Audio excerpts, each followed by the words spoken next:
Hey la team YouTube, j'espère que vous allez bien. Nous voici dans une toute nouvelle vidéo. J'ai enfin retrouvé mon appareil, donc vous avez une qualité meilleure que mon téléphone. Je reviens avec cette vidéo en fait pour vous parler en fait de mon rapatriement de Berlin.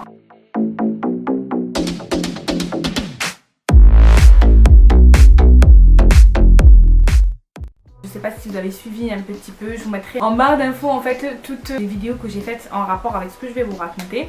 Si vous me suivez en fait sur les réseaux sociaux, vous savez que j'ai déménagé à Berlin pour 3 mois pour faire mon Erasmus. C'est quelque chose que je voulais faire depuis hyper longtemps, genre dans le cadre de mes études, mais je n'ai jamais eu l'occasion de le faire. Donc en fait Pôle emploi m'a offert l'occasion de le faire, tout frais payé, c'est génial. Donc si vous voulez savoir comment j'ai fait pour pouvoir le faire, en fait n'hésitez pas à aller cliquer sur la vidéo que je vous mets en bas ou en barre d'infos, comme ça si jamais vous voulez faire l'Erasmus, c'est cool. Et en plus tout frais payé, surtout quand vous habitez en région Occitanie, c'est plutôt pas mal. Donc je vais vous raconter comment s'est passé mon rapatriement par rapport à cette chose qu'on appelle le coronavirus, merci au revoir, qui est survenu dans notre vie comme ça. Je suis partie le 23 février 2020, donc j'ai passé 3 semaines géniales à faire mon stage dans une entreprise, à rencontrer des gens, à faire des activités, à visiter la ville.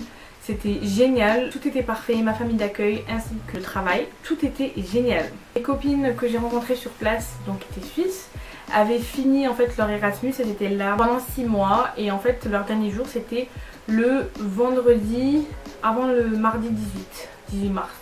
Donc je ne saurais pas vous dire la date, faites les calculs, vous trouverez vous-même. En fait elles étaient parties et en fait on commençait à entendre des bruits disant que en fait les frontières allaient être fermées par rapport au coronavirus qui commence à prendre de l'ampleur de ouf dans le monde, que les frontières entre l'Allemagne et la France allaient être fermées. Moi, mes parents n'étaient pas trop rassurés, moi ça me faisait ni chaud ni froid, enfin je dois vous avouer que je prenais pas ça du tout, mais alors là, pas du tout au sérieux.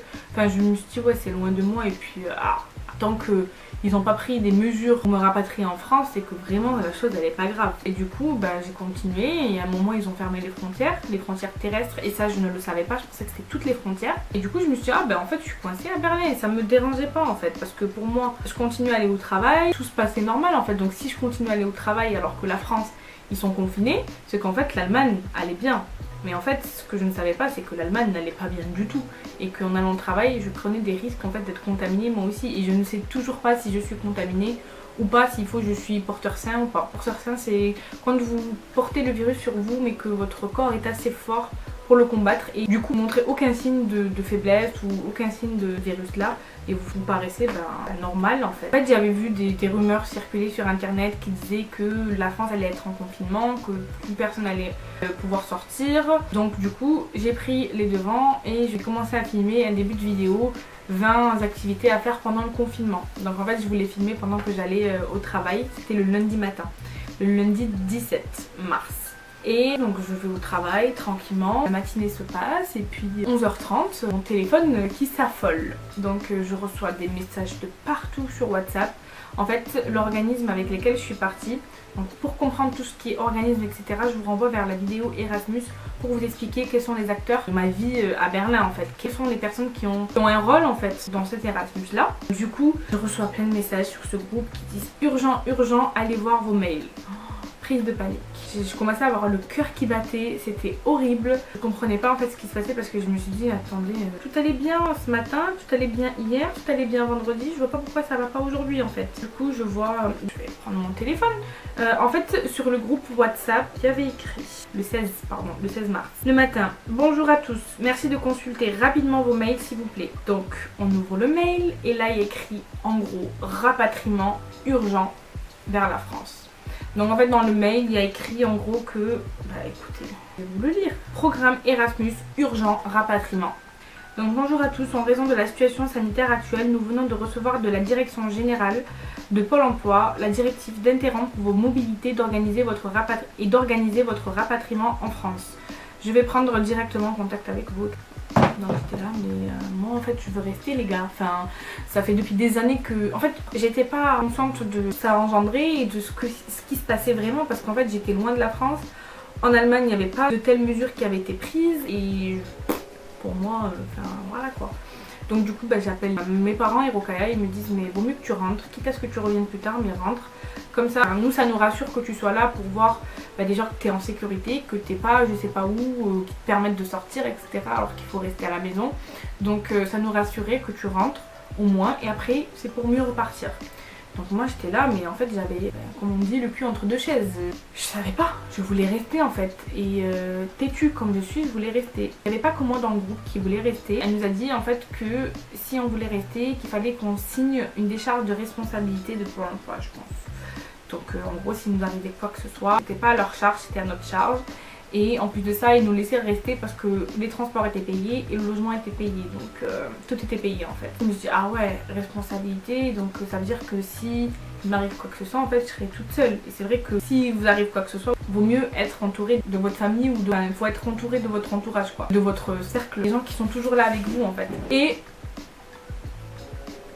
il est bon le make-up. Les parents au téléphone, ils m'ont dit... rentre.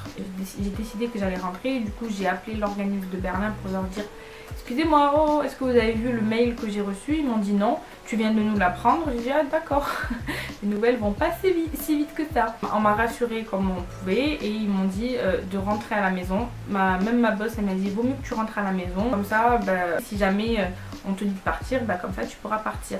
Et moi quand j'ai demandé à l'organisme de France comment ça allait se passer, ils m'ont dit qu'en fait on devrait partir, on n'allait pas passer la semaine à Berlin et qu'on allait partir le plus rapidement possible. Donc moi quand on me dit rapidement possible, j'ai 2-3 jours devant moi. Et en fait à 13h30 je reçois un autre message qui dit Camille, votre vol est à 15h10. Donc je n'ai pas reçu de billet. J'ai juste un message qui dit ça. J'étais là, ah ouais. Une demi-heure plus tard, je reçois le billet. En fait, tout est passé vite. À 11h30, j'ai reçu les messages. J'ai eu les différentes... entre 11h30 et 12h30, les différents blablatages entre ma mère, mon père, mon frère, Rokaya, les organismes de France, organismes de Berlin. C'était un peu la folie. Et ensuite, donc du coup, j'ai pris toutes mes affaires. Et je suis partie chez moi pour faire mes valises. Enfin, pour commencer à me préparer psychologiquement parce que quand j'ai quitté le travail, je ne savais pas du tout ce qui allait m'arriver. Donc en fait c'était dans le métro, dans le S-Bahn, le S41 ou le 42, je me rappelle plus, que j'ai vu mon billet et je me suis dit ah ouais en fait là je suis en train de rentrer chez moi pour faire mes valises.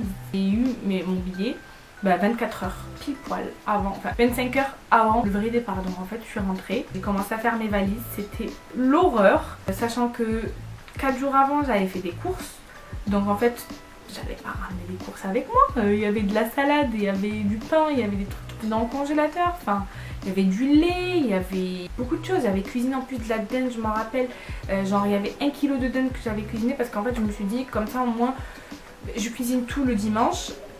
Comme ça en fait toute la semaine j'aurais pas à savoir, à me demander ce que j'allais manger. Donc du coup ça je pense qu'elle a dû le jeter à la poubelle. En fait il y avait au moins 40 € de courses. Moi en plus j'ai fait du shopping, il fallait tout rentrer dans la valise. C'était le total stress parce que du coup moi je commençais à rentrer les affaires. Le lendemain je m'aperçois que j'ai au moins 8 kg de surplus. Parce que oui j'avais fait du shopping, j'ai acheté des produits pour mes parents dans le magasin Nivea. Il y avait en plus une promo qui était hyper intéressante, mais par contre les produits étaient super lourds, c'était des full size. Et en fait mon programme c'était quoi? C'était que j'allais faire mon Erasmus, que du 10 avril au 15 avril j'allais descendre en France pour Pâques, prendre déjà la valise supplément que j'avais prise, parce que j'avais pris 2 valises au lieu d'une. Donc j'avais payé un supplément de valise à l'aller. Je me suis dit pour enlever un peu les affaires que j'ai à Berlin, le 10 je descends avec une valise que je vais laisser sur Toulouse. Et comme ça je descends avec le surplus que je vais avoir. Mais ça s'est pas passé comme prévu. Du coup d'ailleurs, en ce propos, il faudrait que je contacte Rainer pour me faire rembourser mon billet du 10 avril parce que du coup je vais pas revenir quoi. C'était prévu pour Pâques et pour le mariage d'une copine à moi qui allait se dérouler le 11 et ça va pas se passer, tout est annulé.